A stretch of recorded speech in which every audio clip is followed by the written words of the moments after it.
OK. Bonjour à tous, je me présente Simon Plante. J'ai 35 ans. Je suis propriétaire de Polyculture Plante. Bonjour, je m'appelle Alison Louin, j'ai 26 ans et je suis la conjointe de Simon. Tout d'abord, nous voudrions remercier le comité organisateur. Nous sommes fiers d'être ici pour représenter le Québec. Notre ferme est située à l'île d'Orléans, tout près de la ville de Québec. Nous avons une ferme horticole spécialisée dans les petits fruits. J'ai grandi sur la ferme familiale et j'ai commencé à travailler à l'âge de 10 ans. Je suis devenu responsable des ventes à 18 ans pendant mes études en gestion de commerce. Mes parents me faisaient déjà confiance. Il faut dire qu'à 11 ans, j'avais vendu à l'école notre vieux tracteur à gazon. Je suis devenu actionnaire en 2009 à l'âge de 19 ans.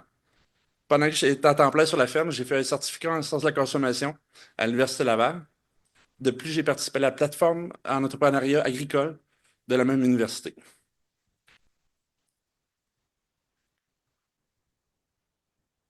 Pour ma part, c'est à l'âge de 14 ans que j'ai eu la piqûre pour l'agriculture et que j'ai commencé à travailler sur une ferme maraîchère. J'ai toujours aimé les travaux au champ, ce qui me donnait le goût de faire une technique en gestion et technologie d'entreprise agricole.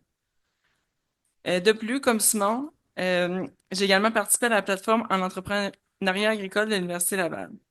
Ça fait maintenant 3 ans que je travaille sur la ferme. L'expérience que j'ai acquise auparavant sur 2 autres fermes me permet d'apporter une autre perspective à l'entreprise. L'aspect positif pour l'entreprise est que moi et Simon sommes complémentaires.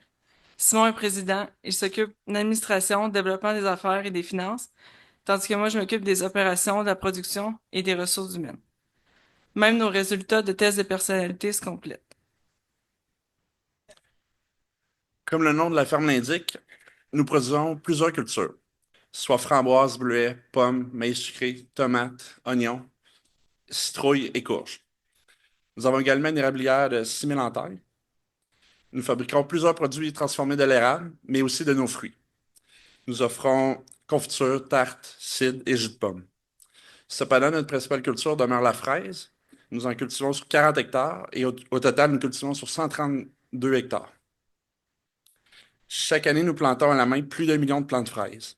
Pour la fraise d'automne, nos rendements sont de 31 000 kg à l'hectare, comparativement à la moyenne du secteur qui est de 25 300 kg à l'hectare.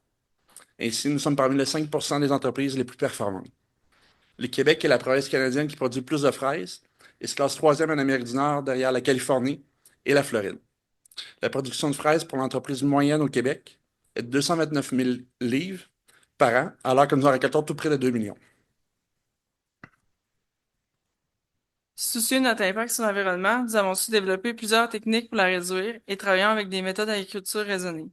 Une de nos plus grandes fiertés est de ne fumiguer aucun de nos champs, ce qui est plutôt rare pour un producteur de fraises de notre envergure. Pour l'irrigation, nous utilisons des pompes électriques. Ainsi, nous réduisons la production de GES. Nous irriguons par système goutte à goutte automatisé. Nous avons des tensiomètres qui sont installés afin de suivre les besoins exacts de nos plantes. Ainsi, nous réduisons les pertes en eau. Aussi, tous nos champs sont drainés, incluant ceux en location. De bonnes rotations de culture et un travail réduit du sol sont 2 stratégies pour améliorer la santé de nos sols. Nous utilisons les contrôles Maximus pour l'automatisation de l'irrigation ainsi que le fonctionnement de nos 4 serres. Nous avons des bandes riveraines et avons installé plus de 3 km de haies brise-vent autour de nos champs. Nous avons également des allées engazonnées aux extrémités de nos champs. Cela permet de réduire l'impact de l'érosion par l'eau. Les engrais verts occupent une grande place dans nos rotations de culture. Ils augmentent le taux en matière organique, ce qui diminue nos besoins en fertilisants et pesticides. Nous utilisons du paillis biodégradable pour la production de tomates. Nous nous efforçons de minimiser l'utilisation des pesticides en mettant en place une gestion intégrée des ennemis de culture. Nous sommes fiers d'être membres du réseau de lutte intégré de l'île d'Orléans qui nous aide pour un suivi rigoureux pour le dépistage de nos champs. Nous privilégions la prévention, soit en choisissant des cultivars appropriés et en utilisant notamment des pièges à insectes. Nous traitons seulement aux besoins et ainsi diminuons nos quantités de pesticides. Pour réaliser nos objectifs, nous avons de bonnes pratiques de gestion, mais aussi une bonne équipe de travail. En période estivale, nous sommes 140 personnes, dont 114 travailleurs étrangers. Nous les connaissons tous par leur nom, mais pour nous compliquer un peu la tâche, les travailleurs s'appellent tous par un surnom. Ils sont essentiels pour réaliser la panoplie de tâches sur la ferme. Nous sommes une des rares fermes à faire nos demandes de travailleurs étrangers de façon indépendante sans passer par une agence. Nous envoyons un horaire de travail par courriel, comme ça tous savent quoi faire en commençant leur journée. Tous nos travailleurs sont formés à l'arrivée sur le fonctionnement de la ferme et en particulier en ce qui concerne la santé et sécurité. Cette formation est en espagnol. D'ailleurs, 6 travailleurs étrangers ont reçu leur formation de cariste. Le bien-être des travailleurs, c'est extrêmement important pour nous. C'est pourquoi nous leur offrons des logements confortables et avec Internet. Pour reconnaître le bon travail de nos employés, nous organisons à chaque année un souper de fin de saison. Aussi, nous avons accueilli le consulat du Mexique à quelques reprises. Nous organisons plusieurs activités pour nos travailleurs. Entre autres, nous sommes allés avec eux à la Fiesta Latina à l'Agora de Québec ainsi qu'aux messes mensuelles en espagnol. Nous avons mis en évidence à l'entrée du magasin un mur d'honneur avec une photo de chacun de nos employés. Au-dessus de leur photo, il est inscrit le nombre d'années travaillées sur la ferme. Les plus anciens ont plus de 20 ans d'ancienneté et certains d'entre eux ont maintenant aussi leurs enfants qui travaillent sur la ferme. Comme outil de gestion, nous utilisons le logiciel YouFil. Ce logiciel appartient à l'Association des producteurs de fraises et framboises du Québec. Nous sommes l'une des fermes fondatrices qui a financé le projet. Ce logiciel nous permet de collecter nos rendements, mais aussi le temps passé par tâche, par champ. Ça nous permet de calculer nos coûts de production par culture, mais aussi par variété. Durant l'hiver, nous analysons nos données et nous voyons les améliorations que nous pouvons faire. Nous restons informés des nouvelles techniques de production en participant à des formations et à des visites de ferme. Ça nous amène à voyager partout dans le monde. Espagne, France, Portugal, Mexique, États-Unis et la Hollande sont tous des endroits que j'ai visités. Nous avons un bon réseau de contacts et nous avons l'opportunité de faire des essais de variétés. Mais plus important encore, ça nous amène des idées d'innovation que nous appliquons à la ferme. Par exemple, ça fait maintenant 8 ans que nous avons commencé la culture de framboises hors sol, sous tunnel. C'est une technique de production qui provient de la Hollande. Il y a plusieurs avantages comparativement à la culture de framboises en champ. Nous avons accès à un plus grand choix de cultivars. Les fruits sont de meilleure qualité et ils ont une plus longue durée de vie. De plus, nous diminuons les risques de maladies et les rendements sont 3 fois plus élevés qu'en production en champ. Notre mission d'entreprise, c'est de nourrir le monde et notre vision, c'est d'offrir des produits frais qui se distinguent par leur goût. Nous avons notre magasin à la ferme qui se nomme Marché Plante. Nous sommes un incontournable pour l'agrotourisme dans la région, puisque nous sommes reconnus pour la qualité de nos produits. Nous avons un magasin fruits et légumes, pain, pâtisserie, produits laitiers, produits d'érable et j'en passe. C'est maintenant une mini-épicerie avec plus de 600 produits différents. Une partie des produits offerts proviennent de d'autres producteurs de la région. Maintenant, avec l'autoquête de fraises et de pommes, nous recevons plus de 100 000 visiteurs par année. Aussi, avec la transformation, nous évitons le gaspillage alimentaire. Outre la vente au détail, nous utilisons plusieurs canaux de distribution. Nous avons plus de 100 clients différents. Nos produits sont distribués au Québec, en Ontario et aux États-Unis. Une grande partie des livraisons sont faites avec nos 6 camions. Nous avons eu l'occasion d'aller recruter et visiter nos travailleurs dans leur pays. Nous sommes fiers de permettre aux travailleurs étrangers de travailler au Canada, contribuant à leur offrir de meilleures conditions de vie au Mexique et au Guatemala. Cela leur permet, par exemple, de payer les études de leurs enfants, de construire une maison et d'aider leur communauté. Dernièrement, nous avons organisé avec ma sœur une course sur la ferme au profit d'Opération Enfants Soleil. Chaque année, des étudiants de cégep et université viennent visiter la ferme. La passion de la famille Plante pour l'entrepreneuriat et l'agriculture a incité 2 employés à démarrer leur ferme. Nous sommes membres de plusieurs associations. Nous nous impliquons dans le conseil d'administration de plusieurs organisations, dont l'Association des producteurs de fraises et framboises du Québec. De mon côté, je vais aider la garderie de l'île pour faire des remplacements et j'en profite pour faire de la pédagogie sur la culture auprès des enfants. Pour décorer la garderie pour la fête d'Halloween, nous faisons un don de citrouilles. La ferme commandite plusieurs organismes locaux, par exemple les activités des écoles primaires, clubs de golf et feuillets paroissiales. Nous avons dernièrement acheté un défibrillateur cardiaque qui est disponible pour toute la communauté. Pour l'autocueillette de pommes, nous accueillons des écoles, garderies et groupes d'handicapés en leur offrant l'activité au prix coûtant. Nous sommes reconnus dans notre milieu et avons une bonne notoriété. Au cours de l'année 2024, nous avons accueilli des visiteurs de 6 pays différents. Au fil des années, nous avons reçu la visite d'intervenants importants du milieu agricole, dont du ministre de l'Agriculture du Québec ainsi que du président de la Financière agricole du Québec. Le Symposium international de la fraise a eu lieu en 2016 à Québec et nous les avons accueillis à la ferme. Nous avons fait plusieurs reportages à la télévision et aussi dans des magazines, dont la revue Ricardo. Pour ce qui est des reconnaissances reçues, Simon était finaliste au concours Tournez-vous vers l'excellence. Aussi, la ferme a terminé premier rang national catégorie bronze de l'Ordre du mérite agricole du Québec en 2012 et aussi premier rang national catégorie argent en 2017 pour ce même concours. Au fil des ans, il y a eu plusieurs investissements sur la ferme. Les principaux sont l'achat d'une terre en 2009 pour augmenter les superficies, la construction en 2016 d'un entrepôt, d'une plus grande chambre froide et de bureaux administratifs. En 2020, nous avons acheté une autre terre pour faire de meilleures rotations et être moins dépendant des locations de terre. Depuis que j'ai rejoint la ferme, le nombre d'employés est passé de 40 à 140. Nous sommes passés de 75 acres en culture à 327 acres. Le panier d'achat moyen au magasin est passé de 12 à 21 $. Pour la fraise d'automne, le revenu moyen à l'acre au Québec est 53 300 et nous sommes à 82 600 soit 55 plus élevé que la moyenne. En 13 ans, notre chiffre d'affaires a été multiplié par 6 et les profits ont été multipliés par 10. Nous sommes fiers de l'évolution de l'entreprise. Cependant, ce dont nous sommes le plus fiers, c'est que cette croissance-là s'est faite en restant fidèle à nos valeurs et à nos racines. Notre planification stratégique pour les 5 prochaines années est bien définie, avec la pression sur les coûts de production qui sont toujours plus élevés. Nous innovons pour être plus efficaces. Cette année, nous avons commencé à cultiver des fraises hors sol sous tunnel.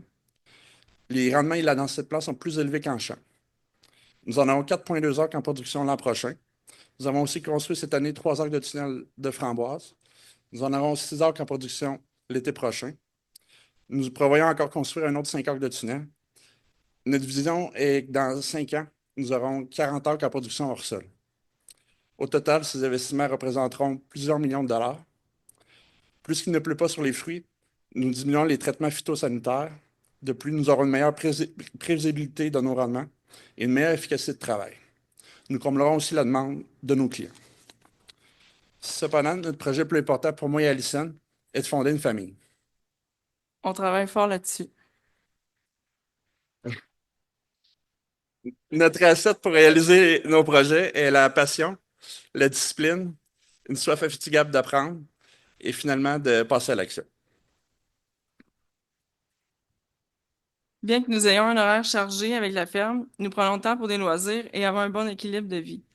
L'hiver dernier, moi et Simon sommes allés un mois en Europe visiter ma sœur. Durant l'hiver 2023, nous sommes allés un mois en Asie. J'ai voyagé au Mexique dans les villages des travailleurs étrangers durant 7 hivers consécutifs. J'en ai profité pour apprendre l'espagnol et leur culture, ce qui m'est vraiment utile aujourd'hui sur la ferme. À part les voyages, je peux pas vous cacher ma grande passion pour les tout-petits.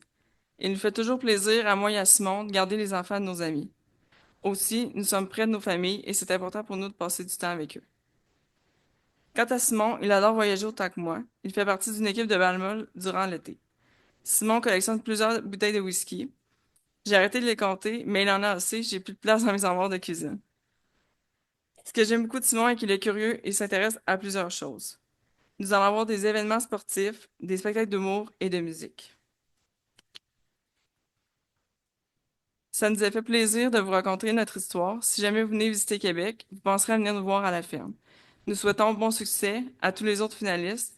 Nous apprécions le temps que nous passons avec vous cette semaine. Merci.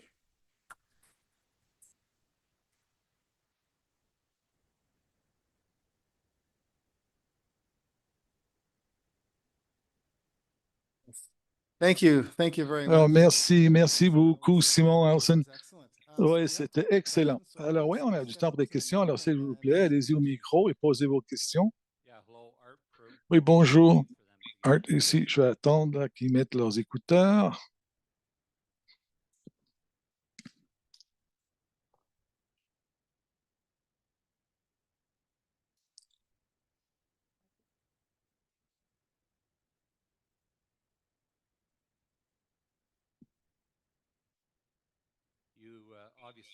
Alors, évidemment, vous avez beaucoup d'employés. Bon nombre d'entre eux sont des immigrants.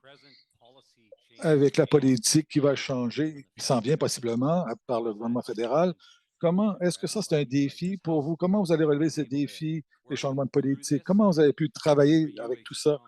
Est-ce que vous pouvez vous faire entendre haut et fort pour vous assurer que vous ayez ces gens-là à l'avenir? Pour le programme au Canada, il y a deux programmes. Il y a le PTAS, Programme de travail agricole saisonnier. Puis ce programme-là il a été fait dans les années 80, puis donc il est protégé. Il ne sera pas touché par... ça a déjà arrivé que les seuils, dans le fond, les seuils ils ont été baissés, dans le fond, ils sont pour d'autres entreprises. Là. Pour l'agricole, on est protégé de ce côté-là. Fait que heureusement, c'est... Parce que oui, vous avez raison, si ça ne serait pas le cas, ça serait vraiment un enjeu, mais c'est... on est quand même proche des agences qui travaillent là-dedans, même si on n'en fait pas, on travaille pas avec eux, là, mais donc... C'est ça, c'est des travailleurs étrangers temporaires. Donc, c'est un peu différent. Du côté, c'est pas directement des immigrants, c'est vraiment, ils viennent avec un programme directement pour l'agriculture. Donc, on est quand même confiant pour ça.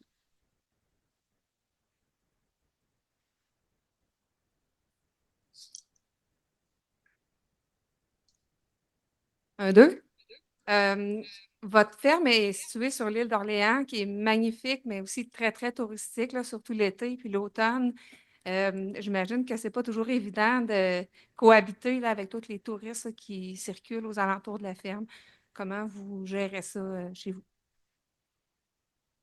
C'est sûr que pour nous, étant donné qu'on a l'agrotourisme, oui, il y a beaucoup de tourisme, mais c'est un avantage pour notre ferme, étant donné que on vend les produits locaux, on offre l'autocueillette de pommes, on offre l'autocueillette de fraises.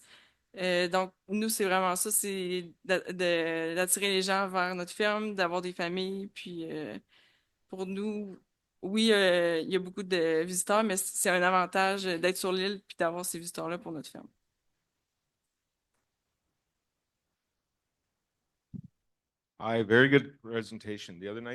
Excellent exposé. L'autre soir, quand on s'est rencontrés, on a parlé un peu des défis du pont et l'âge du pont. Pourriez-vous en renchérir, rajouter au sujet du pont? Oui, c'est ça. Donc, sur l'île, on a un pont qui date de 1935, si je ne me trompe pas. Donc, oui, dans le temps, il était fait pour les chevaux. Il y a peut-être des autos, mais je pense à la largeur qu'il y a, donc, c'est ça pour les camions, il y a des limites de poids. Pour nous, on est chanceux, les fraises framboises, c'est pas très lourd. Donc, un 53 pieds, on ne dépasse pas le poids, mais pour les producteurs de pommes de terre sur l'île, ils ne peuvent pas remplir les camions à pleine capacité. C'est sûr, donc on a hâte que le nouveau pont soit en branle en construction. Puis je pense que ça va pouvoir aussi encore améliorer l'achalandage aussi pour notre marché à la ferme. Là.